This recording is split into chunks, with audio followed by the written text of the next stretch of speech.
quiet hours of the night, when the world feels slower and more distant, it is easier to notice how deeply time settles into the land. Across a wide and unassuming landscape, fragments of stone rest where they have fallen, softened by centuries of wind, rain, and silence. These remnants do not announce themselves loudly. They wait, patient and still, bearing the quiet weight of a past that once moved with human voices, footsteps, and daily routines. Today, the ground appears calm. Grasses sway gently where walls once stood. Paths that were shaped by repeated passage have faded back into the earth. If you were to walk here now, you might hear only the sound of the breeze or the distant call of birds. Yet historians believe that this quiet surface conceals the traces of an ancient kingdom that once organized life across this region with steady order and purpose. The story of this kingdom does not begin with conquest or sudden drama. Instead, it begins with geography. Evidence suggests that its people settled in a place shaped by natural balance, fertile soil, access to water, and predictable seasonal rhythms. These conditions did not guarantee success, but they allowed communities to grow slowly and deliberately. Over time, patterns of settlement formed, and with them came shared customs, routines, and expectations about life. As night deepens, it is helpful to imagine the same land centuries ago, when the outlines of buildings were clear and maintained, and when paths were actively used rather than slowly erased. Archaeology allows us to make this journey backward with care. Through foundations, tools, and traces of daily activity, scholars attempt to reconstruct a world that no longer speaks for itself. What remains is incomplete, and historians are careful to acknowledge this uncertainty, piecing together meaning from what survives rather than what has been lost. The ruins themselves offer no single story. Some structures appear carefully planned, suggesting long-term stability and cooperation. Others show signs of gradual modification, as if generations adjusted their surroundings rather than replacing them entirely. This slow adaptation hints at a society that valued continuity over disruption, where change occurred gently and often without clear boundaries between one phase and the next. In this opening moment of reflection, archaeology becomes more than a scientific discipline. It becomes a quiet conversation across time. Every stone alignment, every fragment of pottery, and every worn threshold suggests repeated human presence. Evidence indicates that people lived here not in haste, but in rhythm, with seasons, with neighbors, and with expectations shaped by shared memory. The passage of time, however, does not preserve everything equally. Organic materials decay. Written records, if they ever existed, are often lost. What survives is shaped by chance as much as by intention. Historians believe this uneven preservation is one reason the kingdom's decline appears so quiet. There are no clear markers of sudden catastrophe, no singular layer of destruction that announces an end. Instead, there is absence, gradual thinning, and eventual stillness. Standing in the present, one can sense this gradual retreat. The land does not bear scars of violence, but rather signs of abandonment that unfolded over generations. Buildings were not violently destroyed, they were left behind. Spaces once filled with activity slowly returned to nature. This kind of fading leaves few dramatic traces, but it tells a story of transition rather than collapse. As we settle into this story, it is important to approach it with patience. The kingdom we are about to explore was shaped by ordinary decisions repeated over long periods of time. Its rise was not sudden, and its decline was not loud. Archaeological evidence suggests a process measured in decades, perhaps centuries, rather than moments. This documentary will follow that quiet arc. It will move slowly, guided by what scholars can responsibly infer and by what remains unknown. Where certainty exists, it will be stated calmly. Where questions remain, they will be left open, as they are in the historical record. For now, in this opening moment, we rest in the stillness of the present landscape. The kingdom has already faded by the time we arrive. What remains is space, silence, and the invitation to listen carefully. As the night continues, we will gently step backward through layers of time, allowing the past to emerge not as spectacle, but as memory, soft, fragmented, and deeply human. Long before the kingdom took on a recognizable shape, the land itself quietly prepared the conditions for human settlement. Evidence suggests that this region offered a combination of fertile soil, accessible water sources, and a climate that followed relatively stable seasonal patterns. These natural features did not compel people to settle here, but they made sustained habitation possible. Over time, small groups began to return to the same places, drawn by familiarity and reliability rather than abundance alone. Historians believe that the earliest communities formed near water, where rivers or seasonal streams supported both agriculture and daily life. These waterways were not merely practical resources, they shaped movement, influenced diet, and provided natural boundaries that helped early settlements develop a sense of place. Archaeological traces indicate modest dwellings at first, likely constructed with locally available materials and designed for function rather than permanence. As generations passed, patterns slowly emerged. What may have begun as scattered households gradually coalesced into more stable communities. Evidence suggests that people learned to work the land in increasingly coordinated ways, developing shared methods of cultivation and storage. This coordination did not require centralized authority at first. Instead, it appears to have grown out of repeated cooperation and shared knowledge passed quietly from one generation to the next. The pace of this development was unhurried. There is little indication of sudden population surges or abrupt technological change. Instead, historians point to gradual expansion, marked by subtle increases in settlement size and density. Over time, dwellings became more evenly spaced and communal areas began to appear, suggesting a growing awareness of collective life beyond individual households. Access to fertile land played a central role in this early stability. Archaeological evidence suggests that fields were tended carefully, with attention to seasonal cycles and soil conditions. This attentiveness likely reduced risk and encouraged continuity. Food production became predictable enough to support modest population growth, though not so abundant as to encourage rapid expansion or social strain. As communities grew, so too did the need for shared norms. Historians believe that early forms of governance emerged slowly, rooted more in tradition than in formal authority. Leadership may have been situational, based on age, experience, or social trust, rather than inherited power.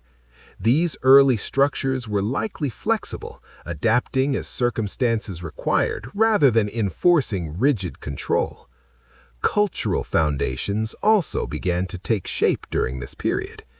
Evidence suggests that shared rituals, seasonal gatherings, and symbolic practices developed alongside daily labor. These practices may have reinforced group identity, helping individuals understand their place within a larger social fabric. Artifacts such as decorated pottery or carefully arranged burial sites hint at beliefs that extended beyond immediate survival. Trade, at this stage, appears limited but meaningful.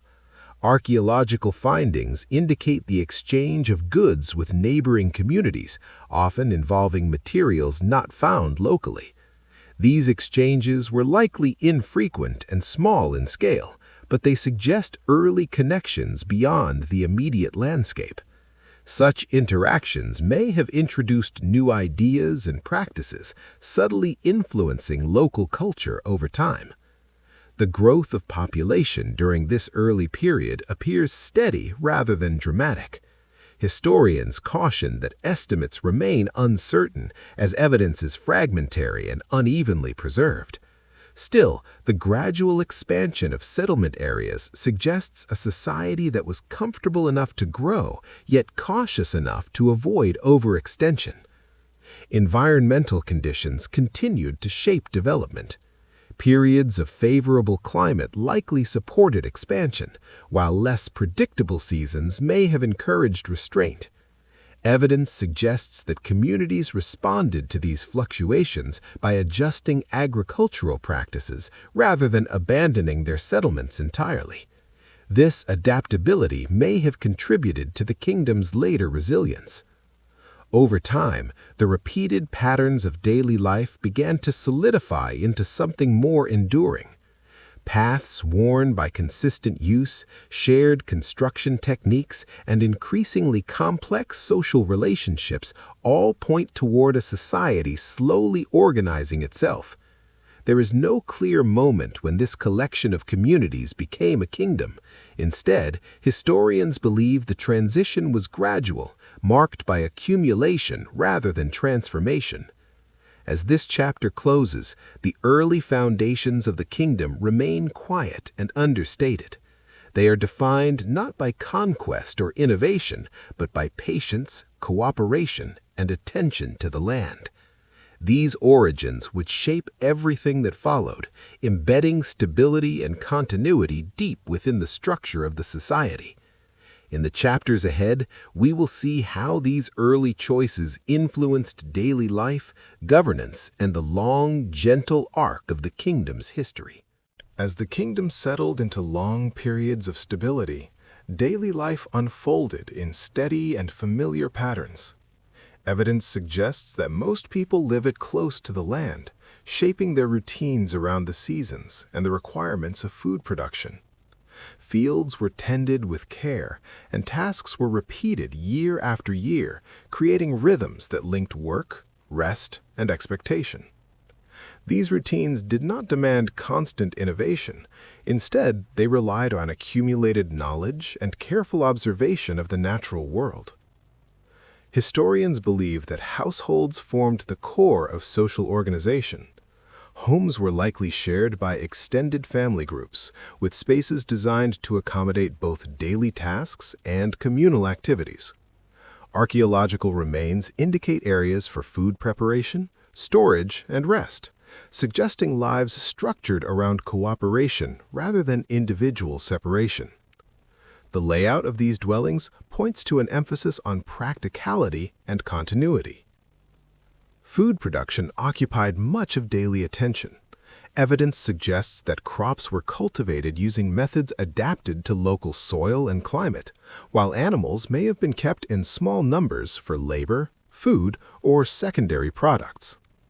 Processing grain, preparing meals, and preserving surplus required time and coordination, often involving multiple members of a household. These shared tasks reinforced social bonds and ensured that knowledge passed quietly from one generation to the next. Labor roles appear to have been divided, though not rigidly fixed. Historians believe that age, experience, and physical ability influenced who performed certain tasks. Children likely learned by observing and assisting, gradually taking on greater responsibility. Older members of the community may have guided work through instruction rather than command, shaping daily life through example. Beyond work, evidence suggests that moments of pause and reflection were woven into everyday routines. Objects recovered from domestic spaces, such as decorated vessels or small symbolic items, hint at practices that held meaning beyond utility. These artifacts suggest that belief systems were integrated into daily life rather than confined to special occasions or locations. Rituals likely followed seasonal cycles, marking planting, harvest, or periods of transition. Archaeological evidence does not always clarify the exact nature of these practices, but historians believe they played a role in reinforcing shared identity and continuity. Such rituals may have been simple, repeated regularly, and grounded in familiar spaces rather than elaborate structures. Artistic expression appears modest but persistent. Patterns incised into pottery, carefully shaped tools, and repeated architectural forms suggest an appreciation for balance and order. These expressions were not isolated acts of creativity, but part of everyday production. They reflect choices made repeatedly, reinforcing cultural norms through subtle variation rather than dramatic change. Community life extended beyond individual households. Evidence suggests that people gathered in shared spaces for work, exchange, or social interaction. These gatherings likely followed predictable rhythms shaped by the demands of labor and the availability of time. Conversation, cooperation, and mutual dependence formed the fabric of social life, even if such moments left little trace in the archaeological record. Social differences appear present, but understated. While some dwellings show signs of greater resources, historians caution against assuming sharp divisions. The overall material record suggests a society that valued stability and cohesion over display. Most people seem to have lived lives that were similar in structure, even if not identical in detail. As night settles over this chapter of the past, it becomes clear that the kingdom was sustained not by extraordinary events, but by ordinary persistence. Daily life moved forward through repetition and care, shaped by habits that linked people to each other and to their environment. These routines created a strong foundation, one that would support the kingdom through periods of change and eventually into its long and quiet decline. As the kingdom matured, systems of leadership and organization appear to have taken shape gradually, without abrupt shifts or visible signs of coercion. Evidence suggests that authority was maintained through familiarity and continuity rather than force. Leadership roles may have emerged from long-standing social relationships, with individuals gaining influence through experience, lineage, or communal trust. Historians caution that the absence of written records limits certainty, but the material evidence points toward governance that was steady and largely accepted. Administrative organization, where it existed, seems to have been practical rather than elaborate. Archaeological remains indicate designated spaces for storage and distribution, suggesting some level of centralized coordination. These structures imply that resources such as grain or tools were collected, managed, and redistributed in measured ways. There is little evidence of excess accumulation, which historians believe reflects an emphasis on balance rather than expansion. The flow of resources within the kingdom appears to have followed predictable patterns. Evidence suggests that agricultural surplus was modest and carefully managed, supporting households through less favorable seasons. This form of economic stability did not rely on rapid growth, but on consistency and foresight. Storage facilities, when found, tend to be integrated into existing settlement layouts rather than set apart as monumental structures. Trade played a role in sustaining this balance, though it was likely limited in scale. Archaeological findings indicate the presence of materials that originated beyond the immediate region, suggesting exchanges with neighboring communities. Historians believe these interactions were based on mutual benefit rather than dominance, with goods moving along established routes shaped by geography and tradition. Economic activity within the kingdom appears to have been closely tied to daily life. Production, exchange, and consumption were not separated into distinct spheres, but woven into the routines of households and communities. Tools used for work were often locally produced, and their forms remained consistent over long periods, indicating stable practices rather than constant innovation. Political authority, as it developed, may have been reinforced through ritual and tradition. Evidence suggests that shared ceremonies or symbolic spaces played a role in legitimizing leadership.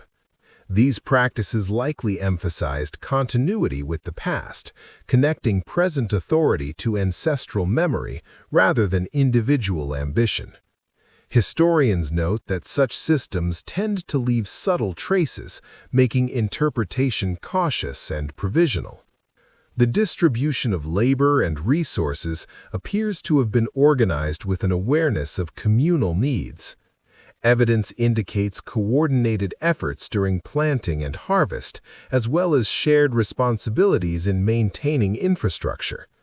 This cooperation suggests that governance operated through participation rather than strict enforcement, relying on shared expectations and social obligation. Over time, these political and economic systems supported a long period of relative stability. There are few signs of internal conflict or sudden disruption within the material record. Instead, the evidence suggests a society that valued order and predictability, adjusting gradually to changing circumstances rather than seeking dominance or rapid growth. As this chapter comes to a close, the kingdom's political and economic life emerges as quiet and methodical. Authority was exercised gently, resources were managed carefully, and connections beyond the borders were maintained without excess. These systems, built for stability, would later face pressures they were not designed to confront, setting the stage for the slow transformations that followed. At a certain point in its long history, the kingdom appears to have reached a period of balance that endured across generations.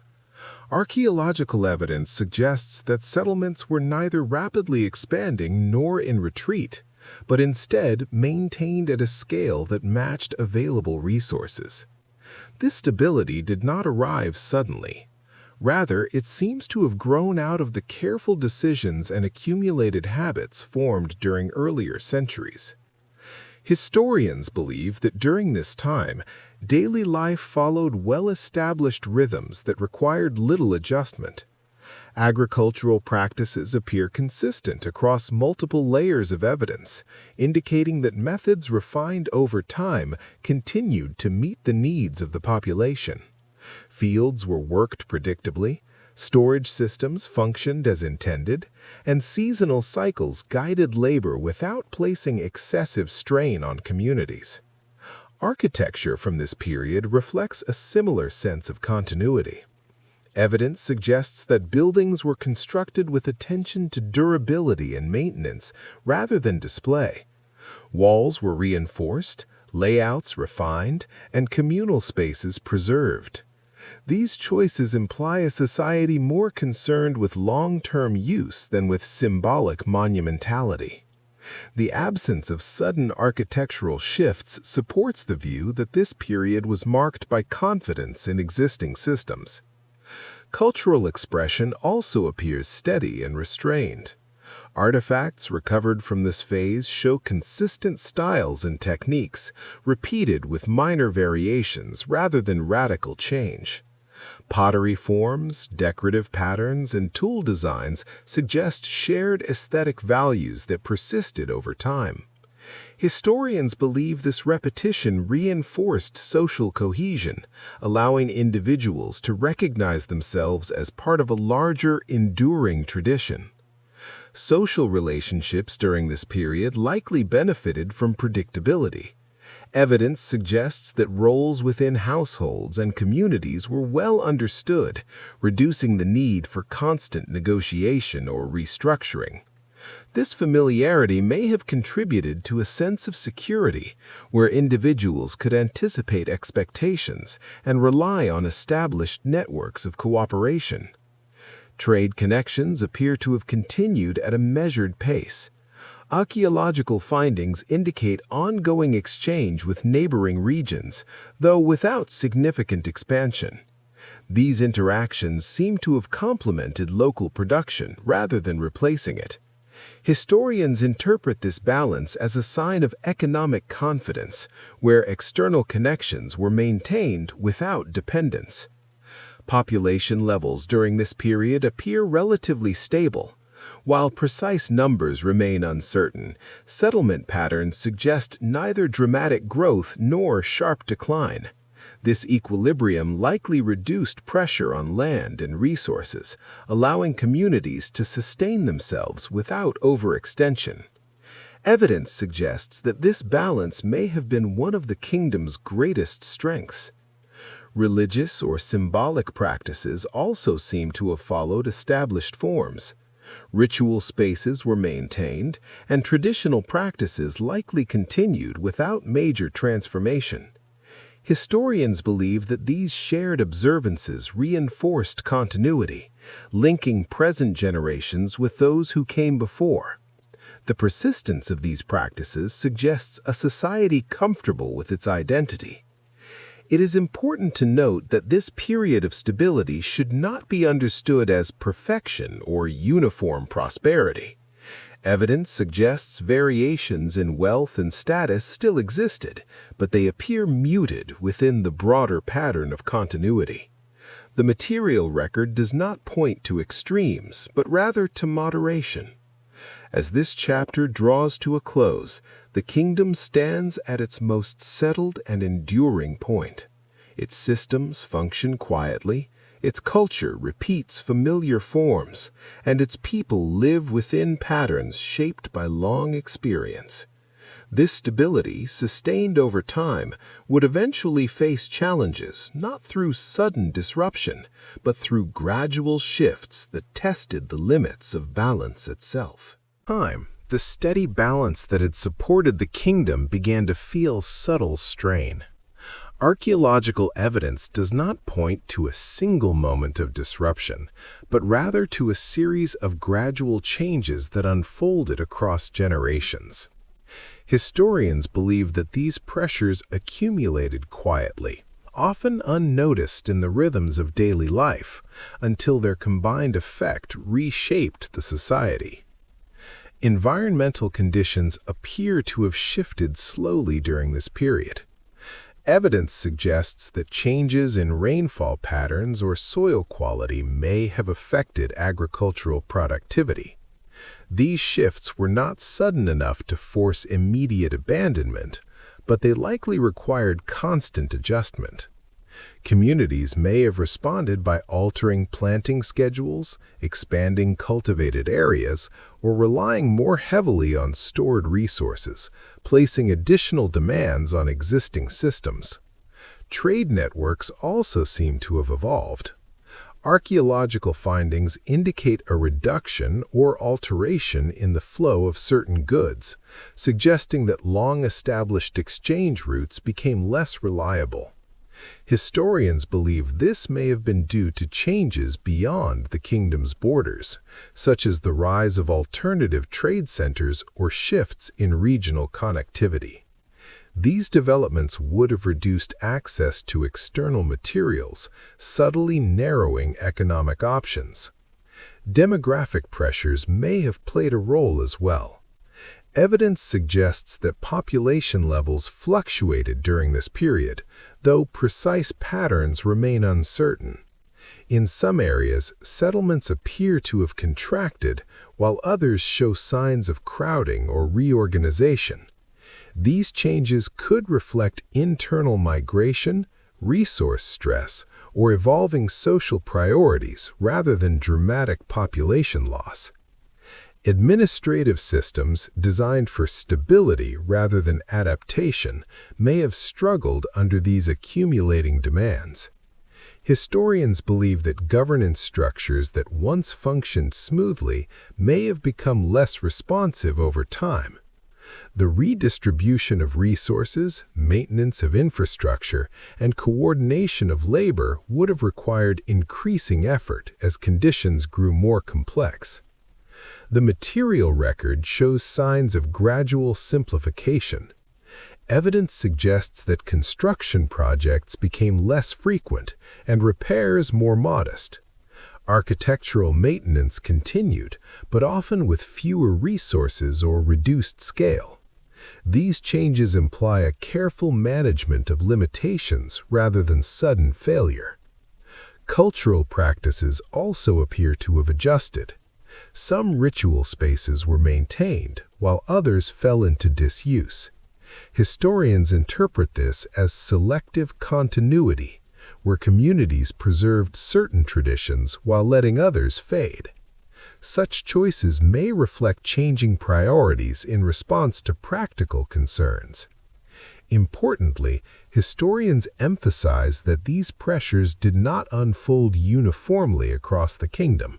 Some regions appear to have remained stable longer than others, suggesting that local conditions played a significant role. This uneven experience reinforces the idea that decline was not a singular process, but a collection of overlapping transitions. There is little evidence of widespread conflict or dramatic collapse during this phase. Instead, the archaeological record suggests adaptation, negotiation, and gradual retreat from earlier levels of complexity. The kingdom did not fall abruptly. It slowly adjusted to constraints that narrowed its possibilities. As this chapter settles into its close, the image that remains is one of quiet change. Systems that once supported stability continued to function, but with increasing effort. The pressures were real, but they were slow, allowing the society to respond in measured ways. These gradual shifts would eventually lead to deeper transformations, shaping the final years of the kingdom's existence. In stages of the kingdom's history, the traces left behind become quieter and more fragmented. Archaeological evidence suggests a gradual thinning of centralized activity rather than a decisive end. Buildings that once served communal or administrative functions appear to have been used less frequently, and in some cases left unfinished or unmaintained. These changes do not point to sudden abandonment, but to a slow withdrawal from earlier patterns of organization. Historians believe that construction activity diminished during this period. Where earlier generations invested in durable structures, later layers show fewer additions and more modest repairs. Walls were not torn down, they were allowed to weather. Floors accumulated layers of dust and debris, indicating spaces that remained standing but were no longer central to daily life. Material culture also began to change. Evidence suggests a simplification in the objects people produced and used. Pottery styles became less varied, decorative elements were reduced, and tools show signs of prolonged use rather than replacement. These patterns suggest careful conservation of resources as communities adapted to narrower circumstances. Some settlements appear to have shifted in function. Archaeological traces indicate that areas once used for administration or gathering were repurposed for domestic or agricultural activities. Historians interpret this as a sign that centralized authority was giving way to more localized forms of organization. Decision-making may have returned to households or small groups rather than remaining concentrated. Not all sites experienced these changes at the same time. Evidence suggests that some locations remained active longer than others, reflecting regional variation in resources and resilience. This uneven pattern reinforces the idea that the kingdom did not end uniformly, but gradually dissolved across its territory. Written records, if they existed, do not survive from this period, leaving historians reliant on physical remains alone. As a result, interpretations remain cautious. Archaeology can show patterns of reduced activity, but it cannot always explain the motivations behind them. Historians believe that a combination of environmental, economic, and social factors continued to shape decisions during these final years. Importantly, there is little evidence of widespread violence or destruction. The absence of burn layers, mass graves, or sudden architectural collapse suggests that the end of centralized life was not marked by conflict. Instead, it appears as a quiet transition, where people gradually shifted away from older systems without dramatic rupture. As this chapter draws to a close, the kingdom's presence becomes faint. Central spaces fall silent, and the structures that once anchored collective life begin to blend into the landscape. What remains is not a moment of ending, but a slow fading, preserved in the stillness of stone and soil. In the chapters that follow, we will reflect on what endured beyond this quiet conclusion, and how the memory of the kingdom continued even as its institutions disappeared. After the structures of authority had faded, the land did not become empty. Archaeological evidence suggests that people continued to move through these spaces, encountering the remains of walls, pathways, and foundations left behind by earlier generations. These traces did not disappear at once. Instead, they became part of the environment, shaping how later communities understood and used the landscape. Historians believe that some sites were quietly reused. Stones from older buildings may have been incorporated into new dwellings, terraces, or boundary markers. This reuse was likely practical rather than symbolic, yet it allowed elements of the earlier kingdom to persist in altered form. The past was not erased, it was absorbed into everyday life. Certain traditions also appear to have continued, though often in subtle ways. Evidence suggests that familiar pathways remained in use, guiding movement long after their original purpose had changed. Ritual spaces, even if no longer maintained in their original form, may have retained meaning for later inhabitants. Historians caution that these interpretations remain tentative, as continuity is difficult to prove archaeologically, but patterns of repeated use support the possibility. Material culture offers further hints of legacy. Decorative motifs, construction techniques, or tool forms sometimes persist across periods, suggesting that knowledge was passed along even as political structures dissolved. These continuities were not necessarily conscious acts of preservation, but rather the result of habit and familiarity. The influence of the kingdom lived on through practice rather than proclamation. Memory, in this context, appears quiet and dispersed. There is no evidence of formal commemoration or written accounts celebrating the kingdom's past. Instead, historians believe that remembrance may have been embedded in stories, place names, or shared understanding of certain locations. Such forms of memory leave little physical trace, yet they shape how communities relate to their surroundings. The kingdom's influence on later cultures seems indirect.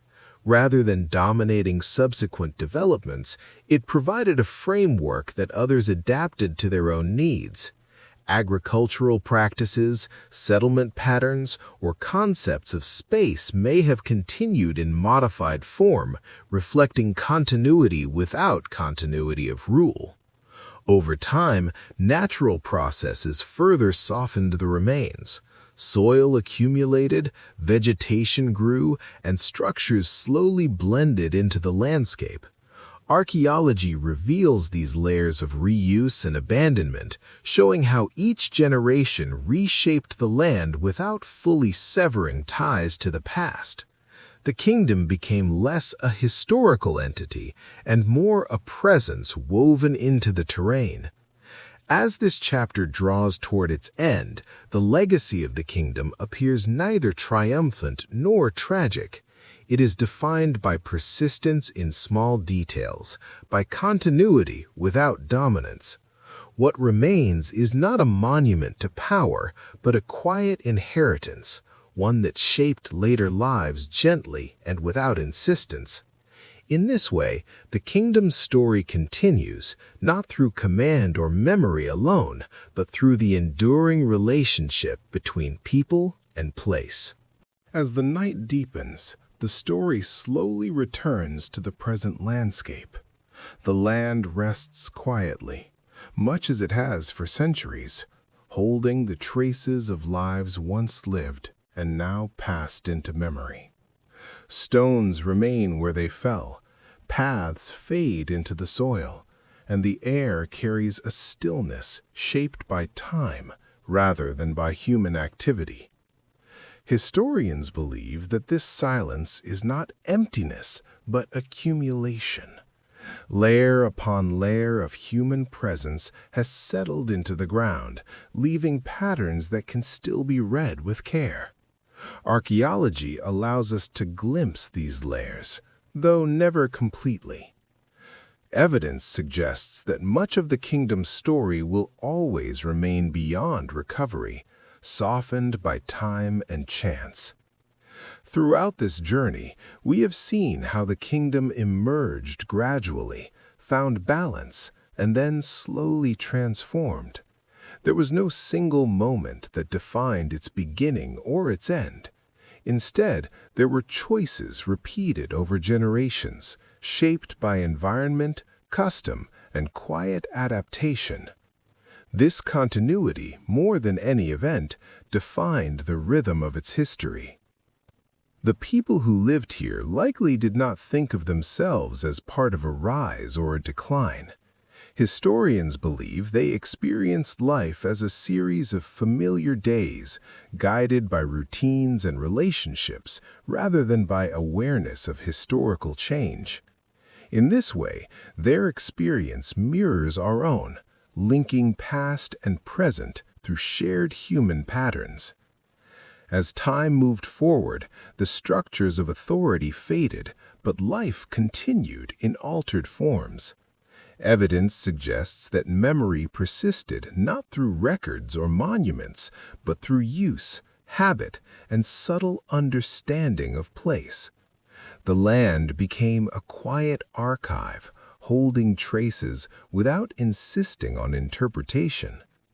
Now, standing once again in the present, we are reminded that history does not always end with resolution.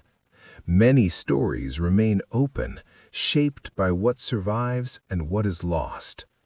Archaeology offers careful insight, but it also teaches patience, inviting us to accept uncertainty as part of understanding. As this documentary comes to a close, there is no need for conclusion or judgment. The kingdom has faded, but its presence lingers softly in the landscape and in the questions we continue to ask.